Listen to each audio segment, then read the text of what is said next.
Magandang araw mga kaibigan.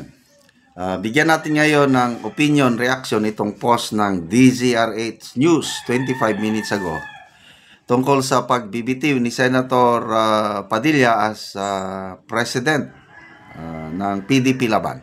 Ito. Senator Robin Padilla resigns as President of PDP Laban. Senator Padilla has resigned as President of the Democratic Party Filipino Power of the People, PDP Laban. According to the party, Padilla said he has given all to campaigning with party members. It's time for him to focus on his role as legislator in the upcoming opening of the 20th Congress. Okay, so sinong nag-take over? Ang Executive Vice President na si Mayor Sebastian Duterte. Sito, may official statement ang PDP Laban. Basahin ko lang. Statement, Partido Demokratiko Pilipinas, Lakas ng Bayan, June 16. Senator Robin Padilla has taken a leave as President of PDP Laban to focus on his duties as legislator in the 20th Congress, the party announced today. With this development, Sebastian Basti Duterte, who is the PDP Laban Executive Vice President, will assume the party's presidency based on the rule of succession in the party constitution. The younger Duterte won the race for Vice Mayor for Davao City in the May 2025 election. Senator Padilla said he has given all his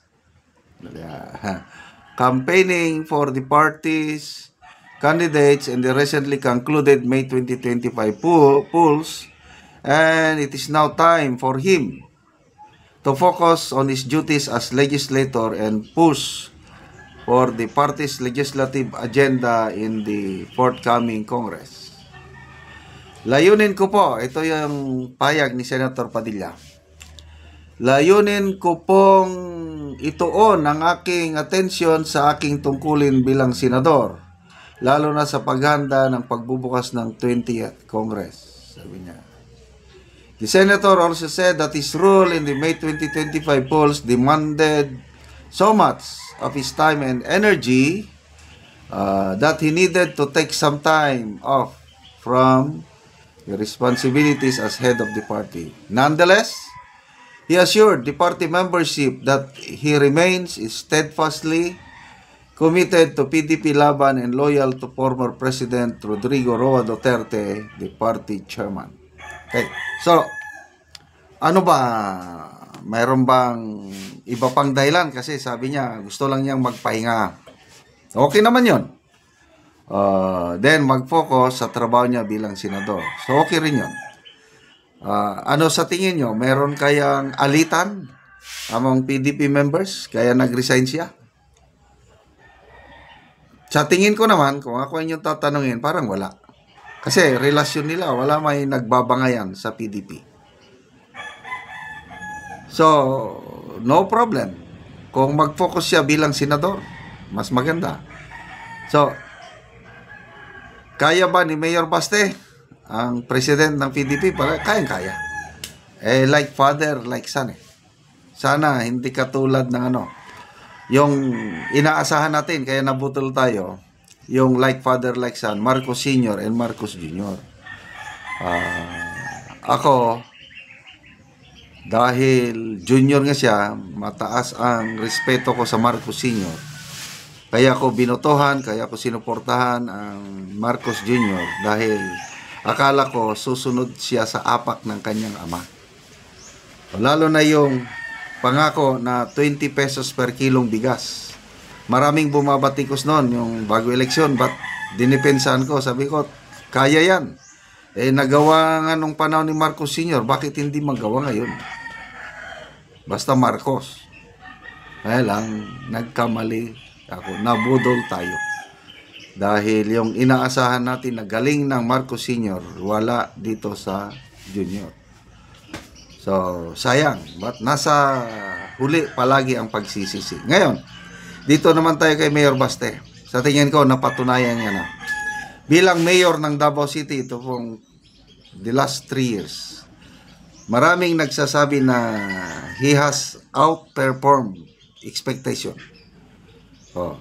Davao City, walang utang. Bibihira yung ganyang LGU na wala silang utang. Tapos, yung income ng city na doble, na doble mula nung panahon na Mayor Inday Sara. Na doble, nakalimutan ko na lang yung figures, how many billions of pesos ang income ng city government of Davao under the leadership of Mayor Basti Duterte. Kaya, no problem. As party president, kayang-kaya ni Mayor Basti. Ang isang ano natin dyan is, tanong dyan is, si Tatay Digong, sana yung pinagdarasal natin na makalabas na sa yung petition for interim release. Sana makalabas na. Ang nabasa ko sa isang article, Philippine Star ata yun, nang isa sa kondisyon na nilagay doon nga si PRRD, hindi siya mag-engage sa politics. Tahimik lang siya. Wala nga siyang cellphone. Yun ang mga kondisyon. So lalabas lang. Punta lang siya sa host country at doon lang manahimik. So anong ibig sabihin nito? I-forgo na niya yung pagiging mayor? Yan ang tanong. So kung pagbibigyan ng ICC yung request, palagay ko hindi na siya magiging mayor, so automatic ang vice mayor ang mag-take over. So balik si Basti as mayor ng Davao, so no problem, di ba? Tapos na break pa yung ang galing ng strategy, kasi kung tumakbo si Mayor Basti as mayor, parang pangalawang term niya na, ay hindi. Nanalo siya as vice mayor. Na-break yung kanyang serbisyo. Naging mayor lang siya dahil hindi maka-perform ng duty yung nanalong mayor. So, wais talaga itong mga Duterte. So, yun. Let's pray na matutuloy na ang interim release ni PRRD. Punta siya sa bansa. Magpahinga lang doon. Kasi yun ang number 1 concern, yung kanyang kalusugan. Mawala yung boredom, mawala yung kalungkutan dahil nakakulong. At least, makalabas siya. Hindi masyadong malungkot. Okay, salamat mga kaibigan sa inyong pagsubaybay sa ating channel. Nakakatulong kayo ng malaki sa tribong Talanding ng Bukidnon dahil ang sweldo po natin ay pantulong sa tribo. Namimigay tayo ngayon ng mga yero at pako para makapatayo sila ng mas dissenting tirahan. Panoorin nyo ang video na ito. Si Auntie ang natagaan og sin. Kay natagaan kog sin, di na gyud ko ulanan. Salamat kayo sa nag-sponsor. Nagdalaanin na unya. Unang-una pasalamatan ako ang Ginoo tungod sa iyang blessing. Panalangin. Salamat kayo kay tanawang among atop.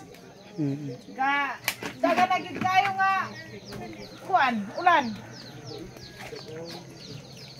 Karon mo na ni ang atop ni ate sa natagaan na mo og yero.